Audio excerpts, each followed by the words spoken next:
Okay, we are recording now. So once again, namaste everyone. Today's topic is accepting our role in family and community.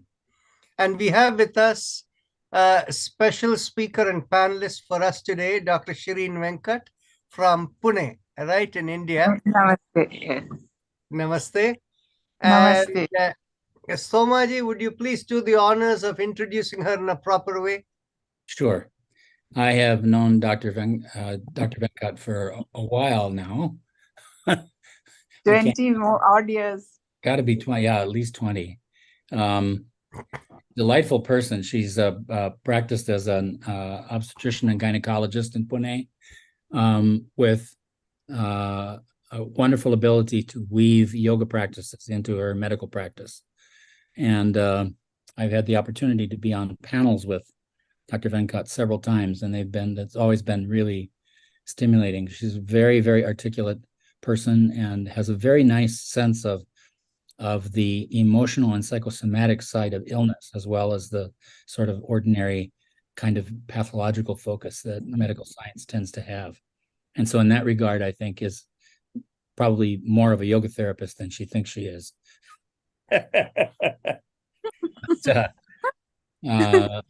Very similar kind of spirit to our friend Ananda Bhavnani in Pondicherry. Have you ever met Ananda, Shireen? No.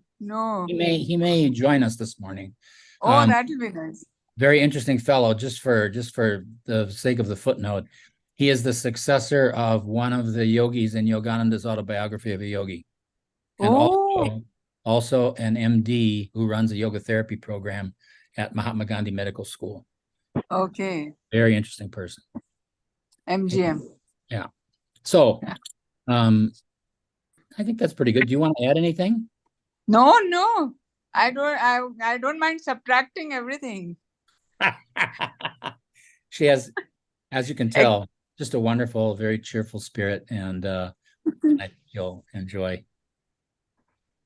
It's a great privilege to be part of the panel, and certainly whatever you would like to ask me or would you like me to speak, I'm happy to say. The thing is, this is pretty informal conversation. Yes. So when we have a topic, the topic is driven towards getting people to ask questions so that they're answered. That would be nice. Yes. But to begin the questioning process, it is usually helpful to give a little bit of a framework. Yes. And so the topic we have, accepting our role in family and community, the idea is about, we can understand it comes from the topic of Swadharma. That's right. Yes. So if you would like to speak for a few minutes or many minutes, it doesn't matter, as a way to couch put a framework to the topic. And then after that, if Stomaji or any of the others, Sanjeevji or any of us want to add something, we can. Then we will open up to questions.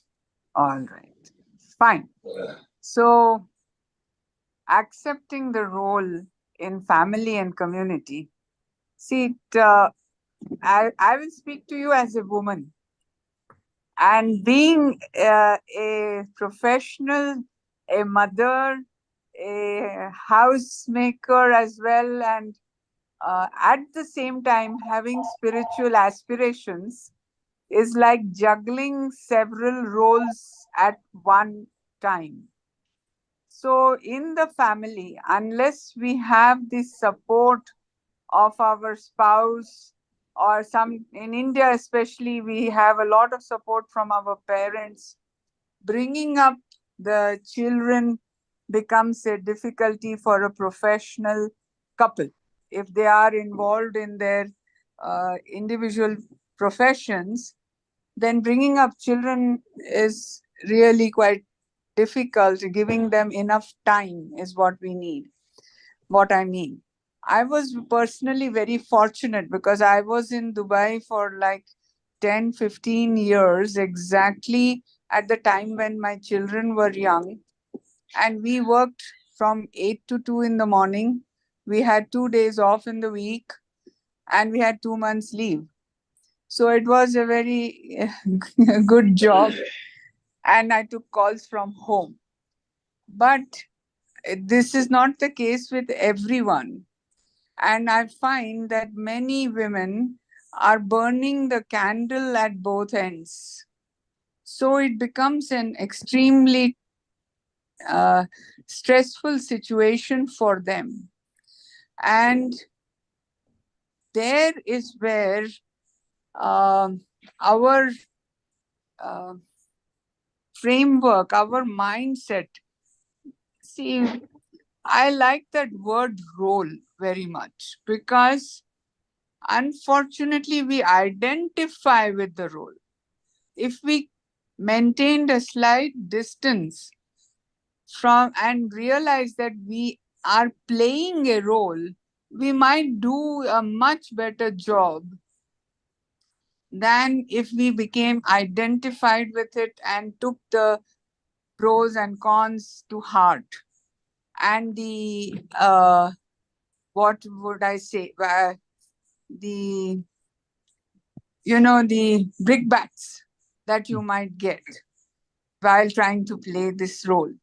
At the same time, when we become parents, we have to practice what we preach. Therefore, when we if we have double standards, it doesn't work. That I can do this, but you cannot. I can do that, but you cannot. So maintaining your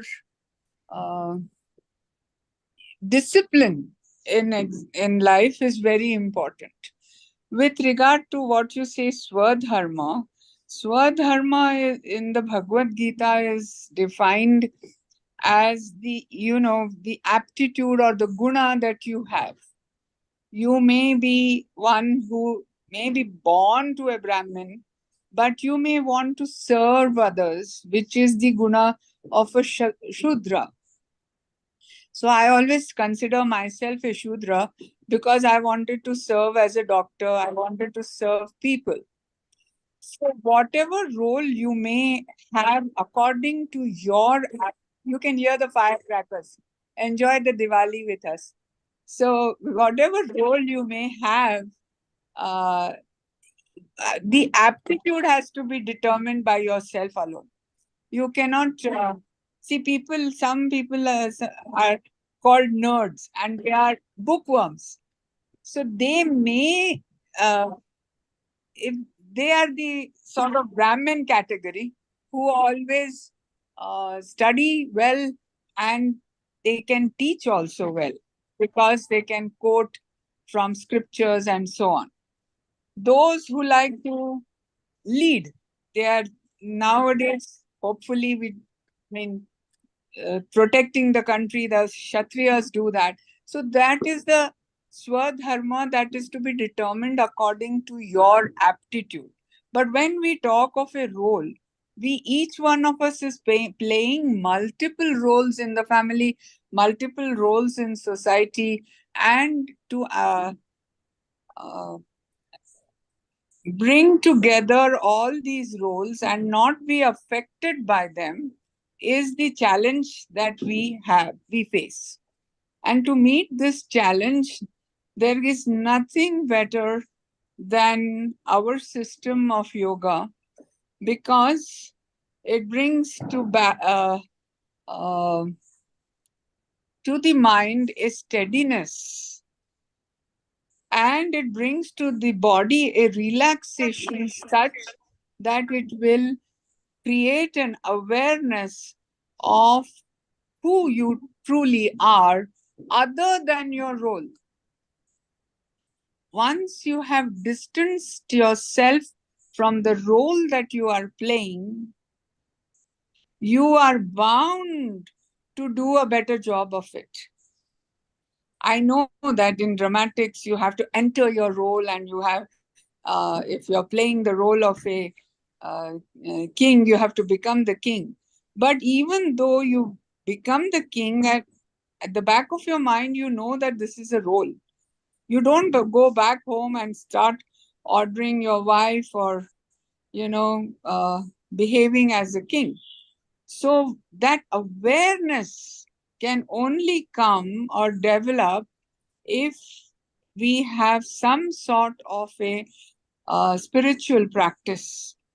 And the best spiritual practice starts with the body, goes to the breath, enters the mind, and finally distances us from all these three, which are actually the object of our observation rather than us. But we tend to identify with all of this and thereby suffer. So I would like to stop here because I could go on about this aspect of my understanding a lot more than what perhaps is the topic. Therefore, I would welcome if there are any questions other so far as the social life is concerned. When I was practicing as a guy, I still practice, but I don't take deliveries and so on now. But when I was in very active practice, I never began the labor suite round without doing my 3-minute meditation along with all my residents. There is a small clip video on if you Google it, meditation in the labor ward.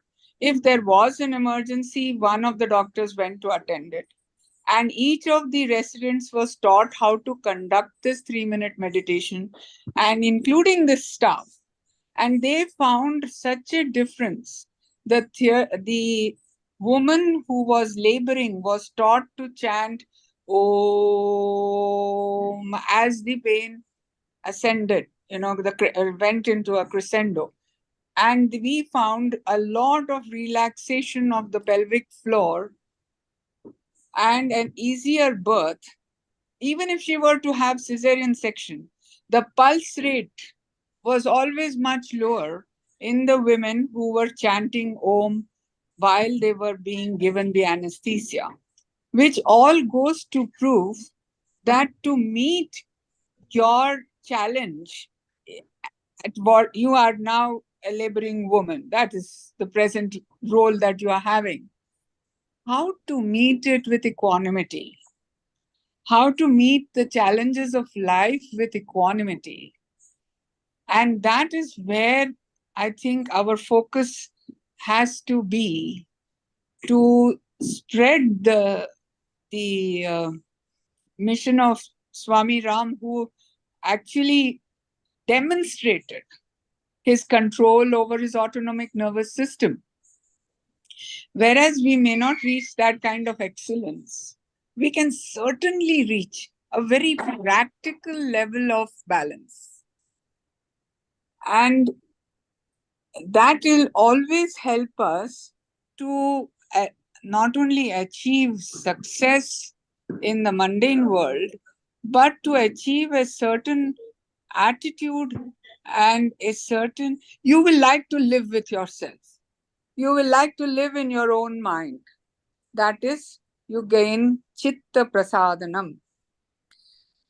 So, I mean, if there are any hows and whys you want to ask about, I will be happy to answer. Somaji, would you like to pick up from here? Well, I particularly like the suggestion that you gave, Shireen, for maintaining a mindful relationship with your role that helps you to both go into the role with greater skill and at the same time maintain a certain distance that allows you to observe what's going on. Especially in the healing professions, that kind of process of observation in the middle of performing your role is a terribly important part of our skill as a healer. You worked as an OBGYN doc. I worked as a psychotherapist, and both of those roles require an ability to observe people in a pretty fine way. And it's not just a matter of, knowing what's right all the time and, as you say, issuing orders to people. People don't tend to be very inclined to follow doctors who just bark orders, but rather an ability to suggest to people how to, in the process of doing your role as a healer, to encourage other people to have the same attitude towards their role as you described in the process of giving birth, new experience for a mother, and in the process of maintaining the relationship with the person who's just learning how to give birth, your sense of confidence in your own ability to observe and conduct your role helps them to understand that, God doesn't give you anything you can't handle. And even though you're in the middle of a new experience, it's something that you can manage to do if you keep that mindful observational relationship with what's going on with your own body and with the person that's emerging in this wonderful process of birth. Yeah. Sanjeev ji, you want to add anything? Yeah. Being Diwali and always Lord Rama's life comes into the picture. Though his life was a total misery, but he did his swadharma, his duties, without any bias.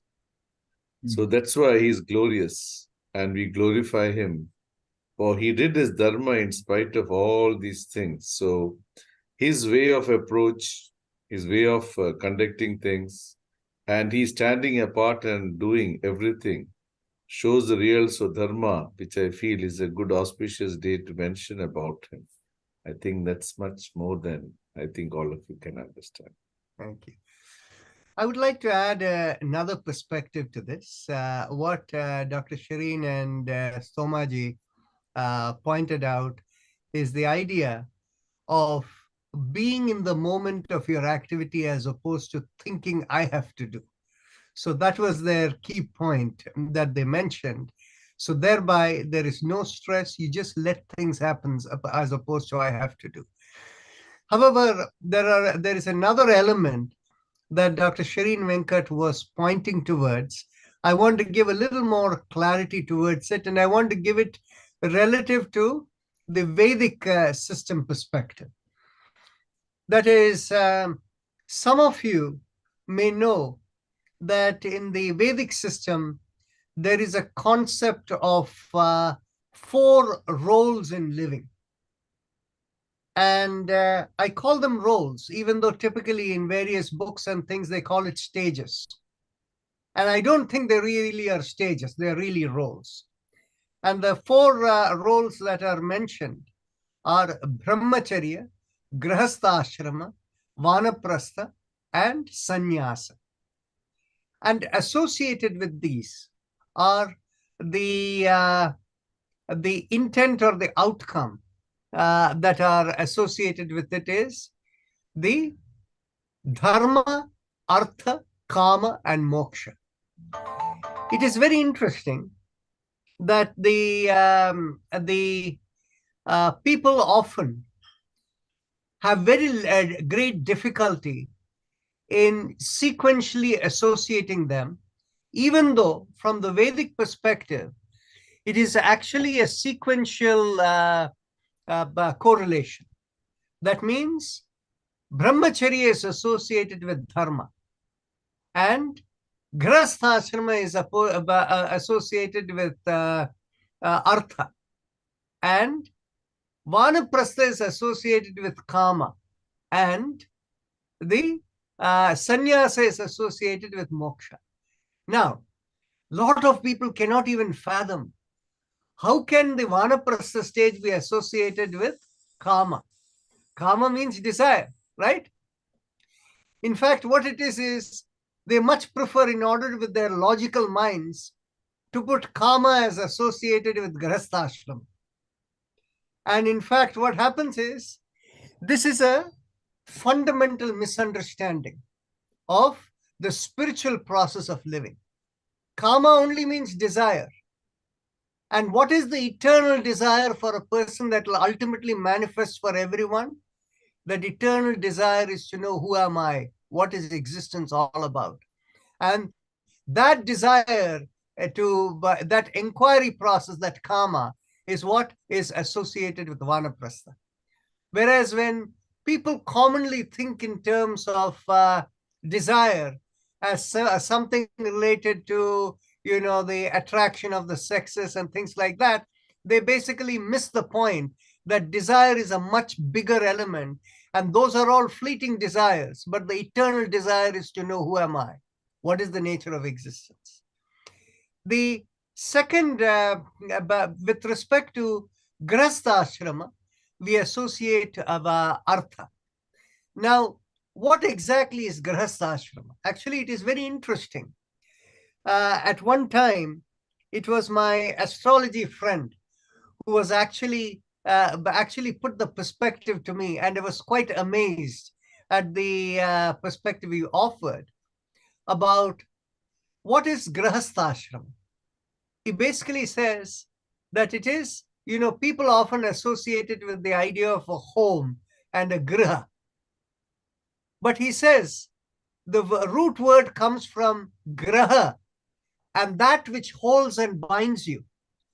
And so a house is something binding you within a periphery, yes. But then when we talk about grahastha ashram, even though people write it as grahastha ashram and all of that, the root comes, you're in the grasp of all the grahas. So the idea of how your life flows, we have all been born in this body to fulfill our material role in the physical world. That is our swadharma. And so the idea of grahastha ashrama is the artha. Artha means, too often people think of artha as only wealth. No, it is everything material that we deal with. That is what artha. So this concept, and the idea of brahmacharya is, again, Brahma means all of existence. Chara, root word, means to move in it. Brahmacharya is the state of moving or inquiring within all of existence, seeking to know, the curiosity. And Vyasa, as he writes in the commentary on the Yoga Sutras, Vyasa writes that there are 11 sense organs, the 5 senses of perception and the 5 senses of action. And then he says the 11th one is the mind. And activation of the 11th sense organ is what is brahmacharya. That is how Vyasa defines it in his Vyasa Bhashya. So the thing is, you see, the brahmacharya is in order to understand what is your role in living to support the cosmic flow, which is dharma. So when we understand these roles, and of course, sannyasa is again a term that needs careful understanding. The word sannyasa from a Sanskrit perspective is samyak nyasa. Samyak means complete. Nyasa means connecting into the awareness. Those of you who have seen any puja worship done anywhere in a temple, they will always do karanyasa and anganyasa. Actually, it is very interesting. In different traditions, because in the Indian system, the forms of worship, there are 33 forms of worship coming from 33 ancient religion. Now, in Maharashtra, where Dr. Shireen Venkat is there, when they do the karanyasa and anganyasa, they will say, Om Gam Angushta Bhyam Nama, Om Gim Tarjani Bhyam Nama, Om Gaum, like that they will do with this thing, because Ga is associated this thing with Ganesha. Whereas on the other hand, the more Shaivite tradition is Agnihotratmane Angushta Bhyam Namah, Darshapurnamasa Tarjani Bhyam Namah, Chaturmasyatmane Madhyama Bhyam Namah, Niruda Panju. What happens is, first the Karanyasa is activating the connection through the fingers, the awareness, and then you do Anganyasa, you visualize it in the whole body. This is the way you create the awareness, and then you invoke the higher form to come for you to come and do the puja over there. So the thing is, you see, nyasa means building connection, building the awareness. Samyak nyasa means having complete nyasa about the nature of existence. And that is what leads to moksha. So these 4 areas in our roles in living, it is roles because what happens is, you can all understand, so many of us, even when we have a lot of gray hair, we still are in a brahmacharya stage, inquiring and wanting to learn more, right? So the thing is basically, now, in whatever roles we are in, even though you may have gray hair, you see, we may be in the grahasthashrama role, caring for people around us. And, then the vanaprastha role, that inquiring might have started long time back, but still the inquiring goes on. Seeking to know who am I. And of course, we all understand from the Yoga Sutras the concept of dharma mega samadhi, where you've been able to make the connection in Sabhija Samadhi and you're able to understand the higher reality. And you've reached a point where you become a pure observer and let the flow of dharma take care of whatever experiences you need to do in the material world, so that all of that get expended rapidly, so that you become liberated into the Nirbij Samadhi Kaivalya state, right? So these 4 roles of livings work actively side by side. And each one of us, we work with all of them at the same time, even though at different points in times, different roles take a more primary role. And as Dr. Shireen Venkat was saying, that when people are so busy, and particularly from the women perspective, juggling as being a mother and a wife in home, at the same time engaging in a professional occupation. So these kinds of things are most when one is in the adult area, where one is typically between the age of 20 and 40. One is very, very busy in that kind of role because family responsibilities are high, and all the work-related things that happen, taking care of children and family members and all of that. Now, whereas on the other hand, if you look at younger children, actually people who are, you can call them right from the time when they are born, all the way to the point of, entering college or being in college before they go on to take up a job.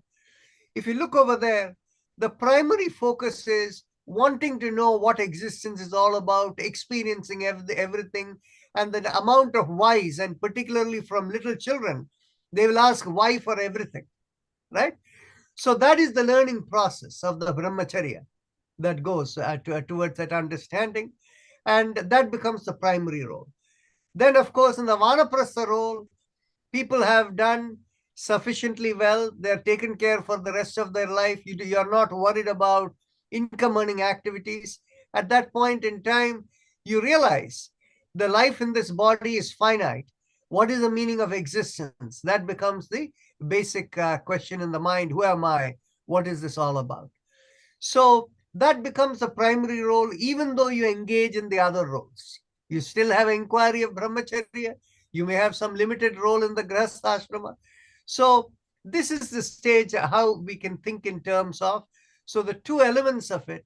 One element, as Dr. Shireen and Stomaji pointed out, that let it be done as opposed to I have to do way of living, being in the roles that we are.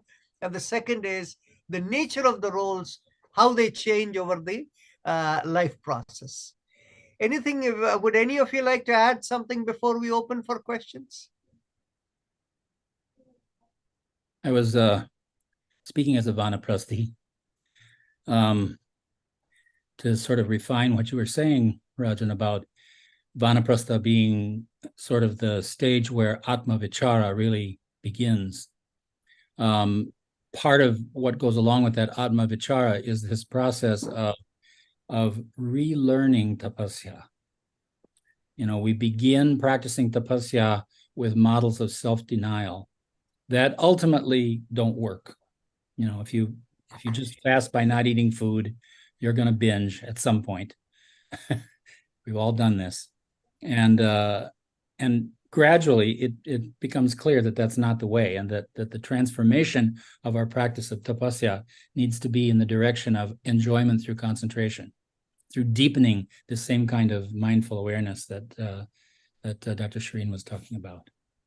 So I think that's what I have sort of learned experientially, more than anything else, from the process of being in Vanaprastha, and really kind of coming to this by way of writing the book that I wrote, was that aspect of transforming our notion of what is tapasya. Somaji, you should also elaborate when you have said this, the first sutra of the second chapter. And then, well, yeah, I mean, it's a part of Patanjali's prescription for yes. Tapas svadhyaya ishvara pranidhanani kriya yoga. Stage In of life. other words, Really, as long as we are in the body, we have to be active. Go ahead, Somaji. yeah, I mean, it's kriya yoga is the prescription. And if you think about it carefully, all of those forms, all of the parts of kriya yoga, tapaswadhyaya, ishvara pranidhana, all of them are specializations of mindful awareness. Exactly. Swadhyaya, Swadhyaya, we're observing carefully the operation of our mind and senses, in addition to the other aspects of Swadhyaya, study, scriptural study and contemplation. Ishvara pranidhana, placing the mind close to divinity at every moment, deliberately, I mean, as an intention, as a sankalpa. Trying to keep close to divinity with that sense that, I mean, part of what I live with every day is this sense that at any moment, the light of divinity may burst out from behind its hiding place all around me. And I'm just waiting for that to happen. This is the poem that the Roman Catholic priest poet G.M. Hopkins wrote, called "The Grandeur of God," which is just about that sense of anticipation of, I know you're out there somewhere. I know you're going to show yourself to me someday. And then and tapas, as I explained, learning to practice tapas as enjoyment through concentration. To learn to fast by really tasting your food, so that your hunger, the repetitive hunger in your mind, becomes permanently satisfied by the joy that comes from concentration. So that's how we gradually work our way into the Ananda of Brahman. Somaji, when you put it in the context of Vanaprastha, it is so beautiful. And it fits in exactly the way in which niyama has been described in the Yoga Sutras. So we all know that when we say niyama, the niyama is simply, that is shaucha, santosha, tapas, swadhyaya, ishvara pranidhani are the niyamas, right? We are all that have been added, the two to the Kriya Yoga is tapas, shaucha and santosha, right? Then, when it comes to the Ishvara Pranidhana, Patanjali Muni is saying, finally, Ishvara Pranidhana is what gives you the Samadhi Siddhi. So think in terms of the Vanaprastha leading to sannyasa. So it is just the bridge over there that has been so beautifully put in over there. Thank you so much. In our lineage, Vanaprastha, as opposed in so much of India, Vanaprastha is a stage where people enter into various aspects of social service. In our tradition, it really is a preliminary to sannyasa. That's how we think of it.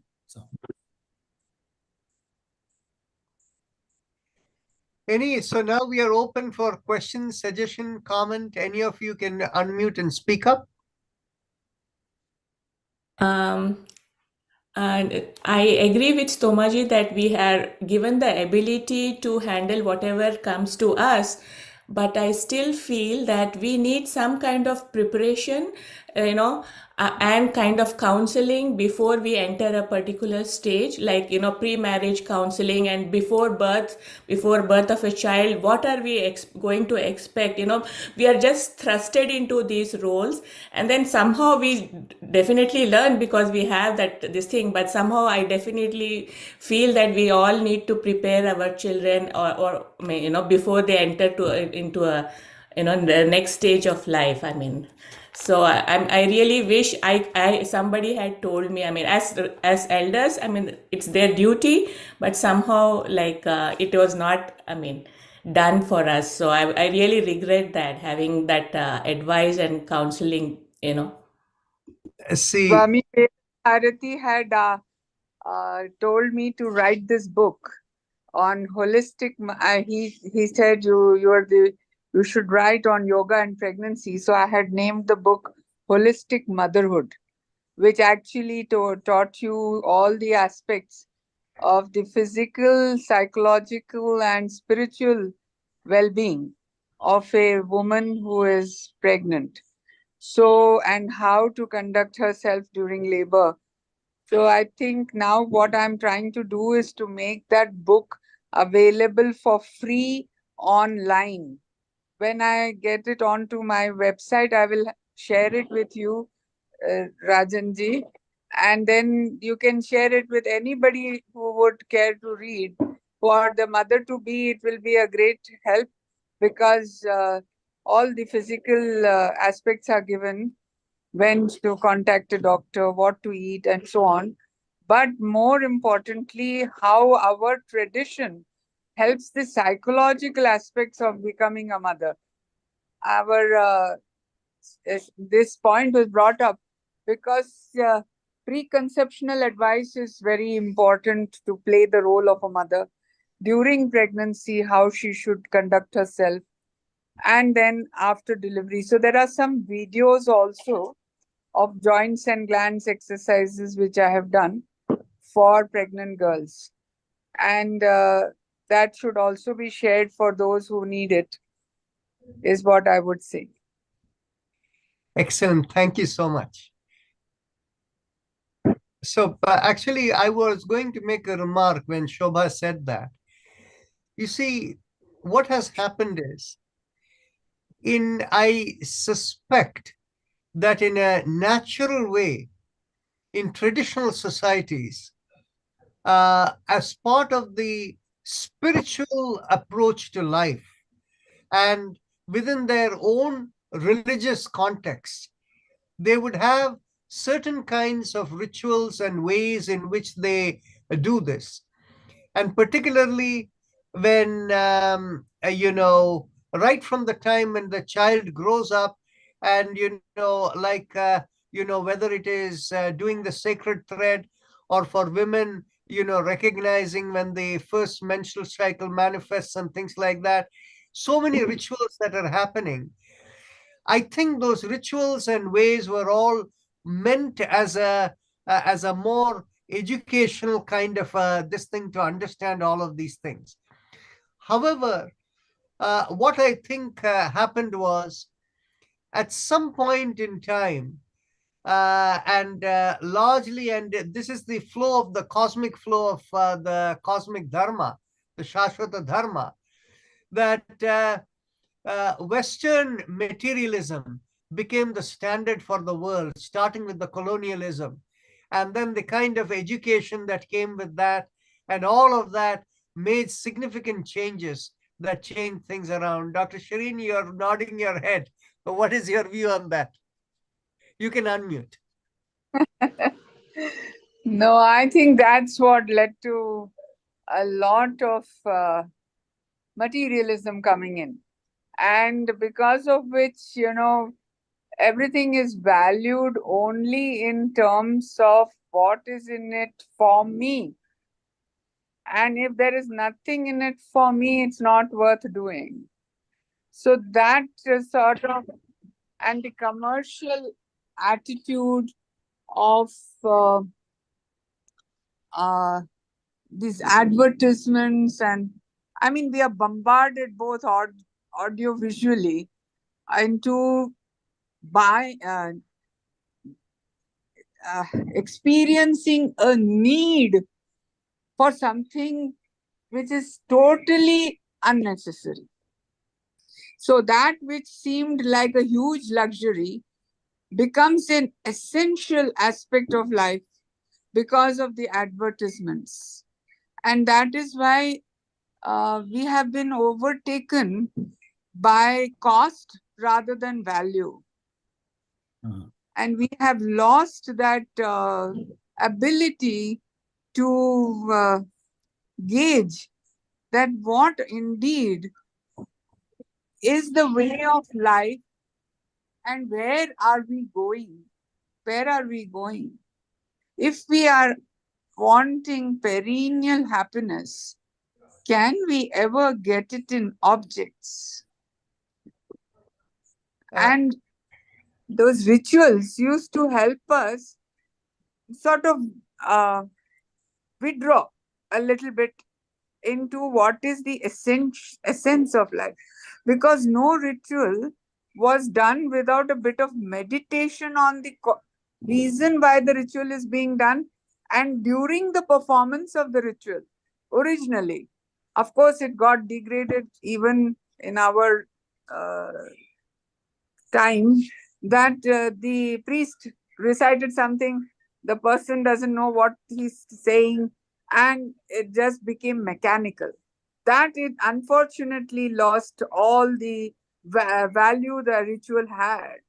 But originally, the ritual, the yajaman, who is the one who performs the ritual, that is the householder, he has to know what he is doing. He has to meditate during, and he has to internalize all the external action of that ritual. That was what was adding so much, I would say, I like to call it gold to a ritual, because the treasure is within. The ritual is only an external expression of that which we are moving towards.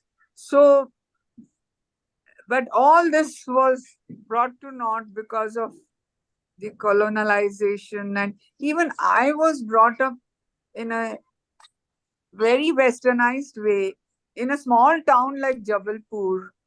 I was brought up in a convent.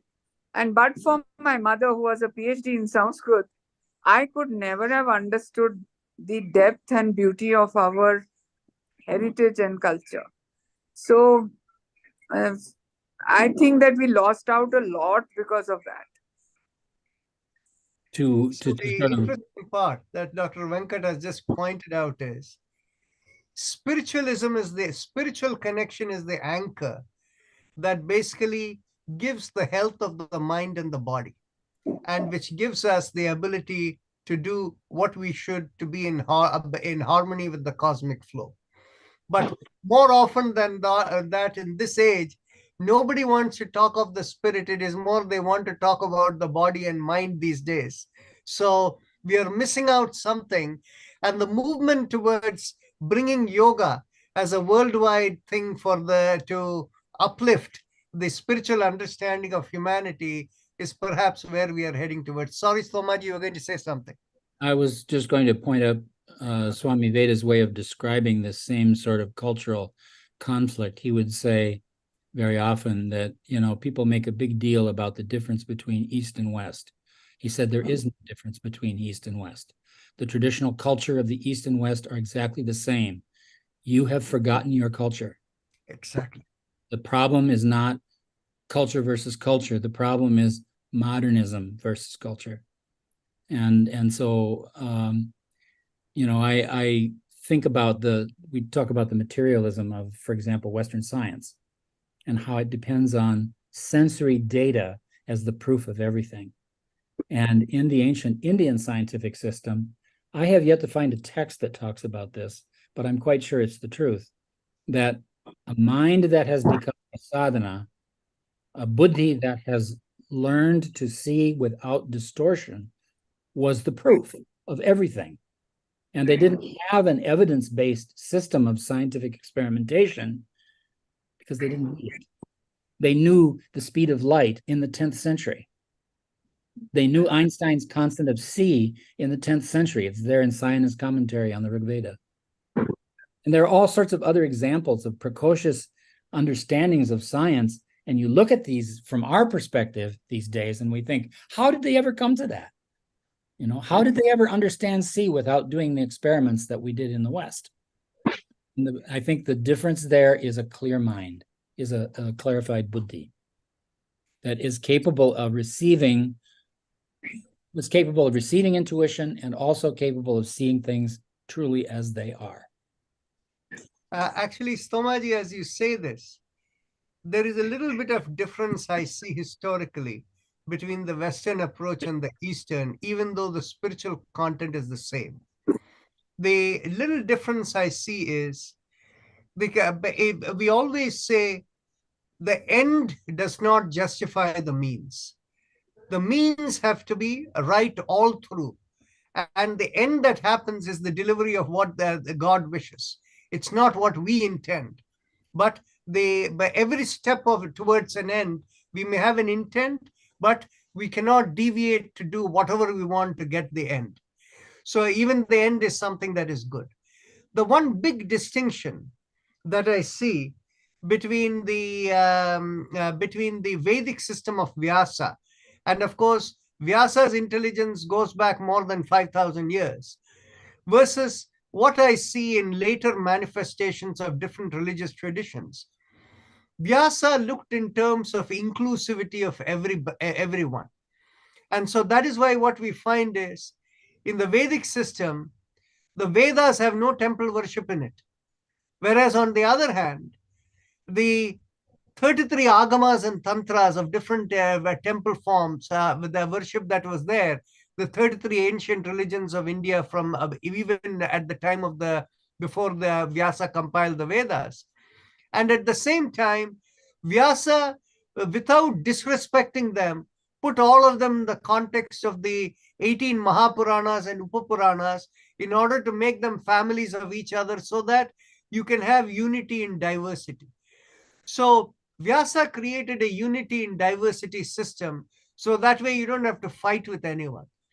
Whereas on the other hand, in the more Semitic approach, the idea is everyone has to be the same. There is no place for, and you'll go to war to do that. Okay, right. At this thing. So I think what happens is the end justifying the means creates a klesha or a karma over there that comes to haunt in later this thing. So the end has to be always the means have to be always pure, and let the end be worked out by the divine flow.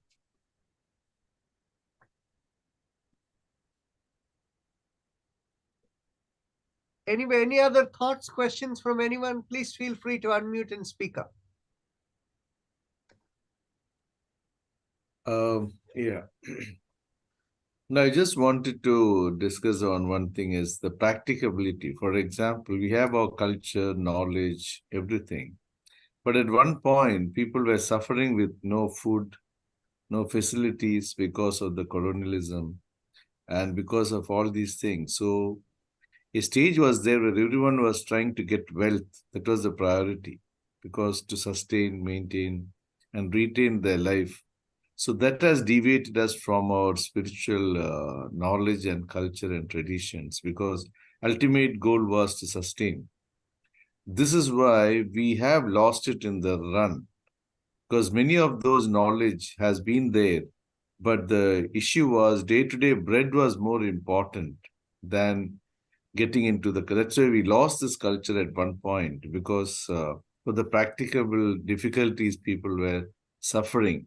Now it has all regained and the knowledge start coming up again and again. So this one gap which we lost our culture and tradition because the practical difficulty in living with so many children, there was no money, there was no food. So this has made us lose ourselves of our traditions and culture.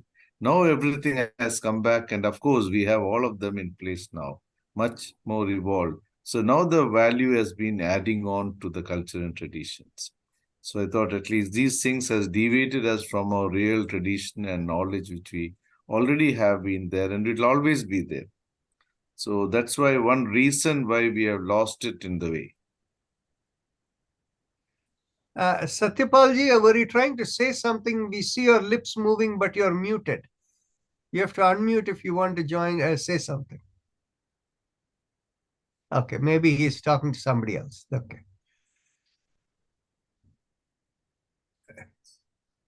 Any other thoughts, questions, comments? I think in South India, they are still following all the rituals and traditions more than in Northern India. Is that right?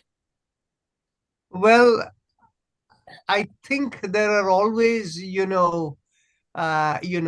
kinds of, yes, people generally make a statement which there are some evidence towards it that because of the invasion coming from the Mughal Empire and all the Islamic invasion that was coming into India, that basically made the dilution of the Hindu rituals in the northern India, and whereas it was preserved in the south. Now there are some circumstantial evidence that point to this as a potential explanation. And one of the things is in South India, you have every 12 years a reconsecration of the temple, what is called Jirnodhara Kumbhabhishekam, right? Whereas in the North India, what happens is they do the Kumbh Mela. And the Kumbh Mela is actually intended to purify all the temples or to do the same kind of cleansing of all the temples in one shot. And it is very interesting. A very integral part of the Kumbh Mela is supposed to be these Naga sannyasis, these people who are absolutely naked and they'll carry a trident, they will have ash all over them and all of that. And the stories people say is that these people came into being in order to frighten and ward off the Mughal soldiers as a way whereby when all of this can happen.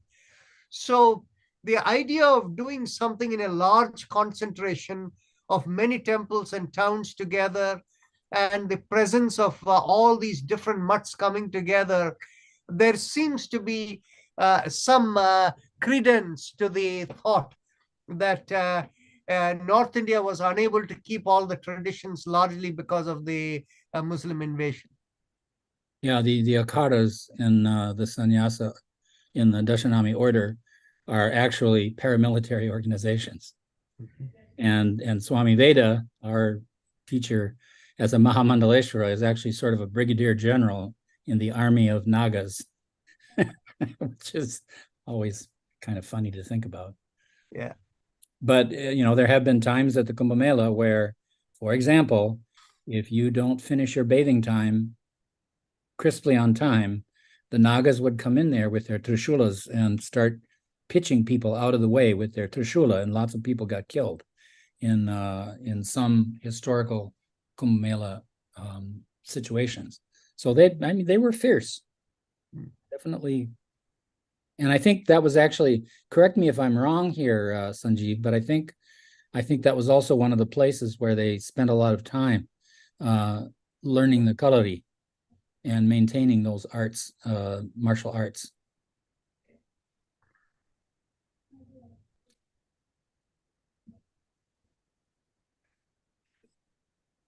Sanjeevji, you're muted. Yes, Rajanji. Yeah, actually, Stomaji was suggesting that in the Kumbh Mela, where the Nagas, they actually are pretty fierce and they protect the Kumbh Mela and all of that. He was suggesting that maybe their martial elements were also kind of part of the kalari learning. This thing is what he suggested, and he was asking for your opinion. Yeah, of course, because kalari is actually a natural form of defensive techniques, That's why all of them naturally, it's like same with yoga. Any child or any mother, for example, is the greatest warrior when it comes to the disturbing the child. So otherwise they don't want to disturb anyone. So when it comes to disturb, she's the most powerful warrior you can imagine, the mother. Likewise is kalari. Kalari, even when we are actually having to protect ourselves, we just defend and run away from the scene, because the ignorance of others also we have to take care, because they are also a part of us. So we don't want to destroy them. At the same time, we need to ensure that we are self-protected. So that's a system. That's why even the Nagas, if you observe, only on a real sense of requirement, they get into protection. That's the reason how beautifully it has been devised. That's why Every member, every human being is connected to one another. In Kalari, we say, even when someone comes to hit you, we also would protect and then freeze them for some time and run away from the scene, because what they are doing is out of ignorance. So we need to protect them also in committing more adverse things to the system. Of course, it's there as naturally there. Yeah, so much. Any other comments, thoughts from anyone? I think we don't have the usual large enough group today. If we get 30, 40 people, then there are a lot more questions and things that come. So today being Diwali day, I think people are all entertaining family and friends. Yeah. Yes. But it's a very important subject actually for Diwali to be discussed also. Yes. So in that case, it looks like we'll be concluding a little early. It has been barely an hour since we started, and we allocate 2 hours time. So just to kind of summarize for everyone to take home as the message is, learning to live our life as an observer. In other words, let it happen. But put your best foot forward. But don't have the sense of I have to do. You just let things happen. That is the way in which we accept our roles in family and society and community. And we went into a little more details of how the different kinds of roles in different stages of life and all of that, fit in. So that kinds of summarize it, right? Somaji or Shirinji or any of you want to add anything before we close out? Yeah, one more thing I wanted to share, Rajanji. For example, as Shirinji was telling us, we have to do our different roles. When we do our different roles, it is expressing the emotions. But when we become the part of it and we attach to that role, we become emotionally bound. And when we become emotionally bound, we sometimes become irrational in our expressions, in our thoughts, in our processes. So, expressing emotions is what a person has to do rather than becoming emotional. It also destroys the person when they become emotional. That's why it's very important. The role of a person, how to enact on the role, is very essential, not only for our own wellness, at the same time, for example, if I have a person who doesn't understand, and many times I've been telling her or him, do this, they don't do it. But for example, there is a function and the person does the same mistake. If I become emotional, I shout at them, it's very easy for him or her to say, your boss is really crazy, right? Everyone agrees. But whereas, if you express the emotions, automatically, what happens is everyone will understand that person is wrong. So there's a vast difference between expressing emotions and becoming emotional. This also, I feel, falls into this context. Good. I would like to just thank my friend Dr. Shireen for joining us this morning.